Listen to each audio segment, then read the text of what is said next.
3 times as many Canadians are staying away from the U.S. than the national travel industry first predicted, setting up a potential $6 billion economic loss this year. The blue water bridges between the cities of Port Huron, Michigan, and Sarnia, Ontario, are seeing fewer Canadians crossing these days. Last month, the number of Canadians taking road trips into the U.S., representing the majority of Canadians who visit, dropped by 32% compared to March 2024, according to new data from Statistics Canada. There was also a 13.5% decline in air travelers from Canada compared to March 2024. It was the third consecutive month of steep decline of inbound Canadian car travel, following a 23% year-over-year drop in car travel and a 2.4% drop in air travel to the U.S. in February, after President Donald Trump announced tariffs and began referring to Canada as the 51st state. It was the third consecutive month of steep decline of inbound Canadian car travel, following a 23% year-over-year drop in car travel and a 2.4% drop in air travel to the U.S. in February, after President Donald Trump announced tariffs and began referring to Canada as the 51st state. The U.S. Travel Association, USTA, warned in February that even a 10% reduction in Canadian inbound tourism could translate to $2.1 billion in lost spending and 140,000 jobs jeopardized in the hospitality and related sectors. There was also a 17% drop in inbound travel from Western Europe to the U.S. last month compared to March 2024, according to preliminary data released last week by the National Travel and Tourism Office, NTTO, the agency within the U.S. Commerce Department that tracks tourism statistics. Following 2 years of strong growth in inbound tourism, the U.S. is seeing a precipitous drop in international visitors so far in 2025. Canadians comprise the single largest cohort of foreign inbound tourists to the U.S., accounting for about a quarter of all foreign visitors, according to the U.S. National Travel and Tourism Office, NTTO. The next biggest market is Mexico, which sent 23% fewer air travelers to the U.S. in March compared to the same month last year. March inbound tourism volume also dropped year over year from the Caribbean, down 26%, Central America, down 24%, South America, down 11%, Africa, down 10%, Oceania, down 8%, and Asia, down 1%, according to NTTO's data. $20.5 billion. That's how much Canadian travelers spent in the U.S. in 2024. To put that number into perspective, it's nearly double the $10.4 billion that Americans spent at McDonald's last year. In Canada, we have seen a significant drop-off in bookings, Delta President Glenn Hallenstein told investors last week on the company's first quarter earnings call.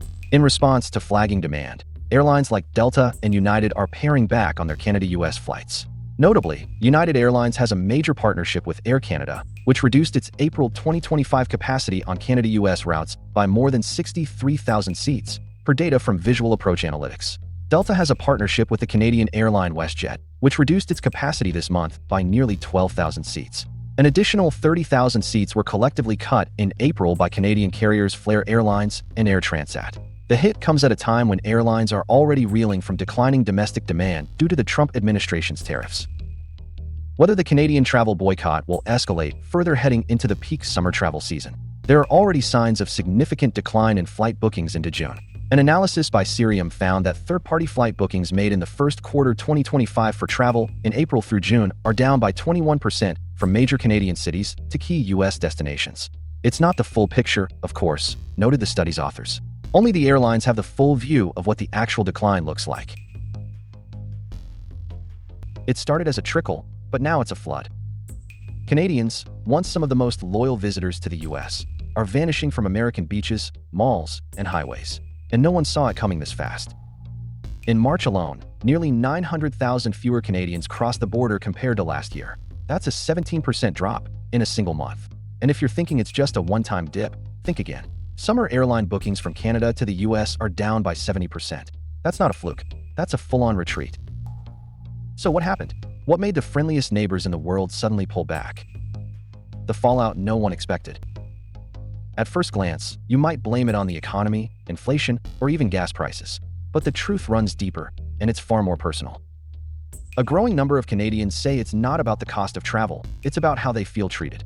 And much of that resentment traces back to the Trump era. Tariffs, public insults, political jabs that felt more like betrayal than diplomacy.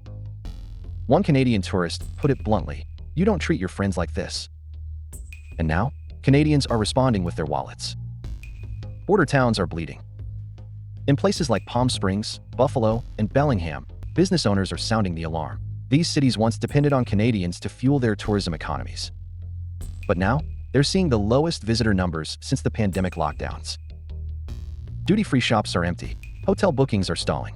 Restaurants that once catered to snowbirds are now begging for customers. One family-run shop near Niagara Falls said it best: "It's not just quiet, it's eerie." California's charm offensive. Even governors are getting involved. Gavin Newsom recently launched a $12 million ad campaign targeted directly at Canadian travelers. From radio spots to Instagram reels, the message is clear: come back. We miss you. Billboards along the Trans-Canada Highway now scream sunshine, beaches, and Disneyland dreams. But here's the uncomfortable question: can good vibes erase years of tension? A cultural drift. The real shift might be cultural. More Canadians are saying they simply don't feel safe or aligned with American values right now. From healthcare debates to political violence, the U.S. feels increasingly foreign to many north of the border. Online forums are filled with people saying they've swapped Florida for Portugal, Arizona for Costa Rica. Some are calling it an unofficial boycott. Others say it's a sign of a deeper identity break between two countries that once felt like siblings. And if you're thinking this is all social media noise, think again. Will it get worse? Travel analysts are warning that this isn't just a bump in the road. It's a potential collapse in trust.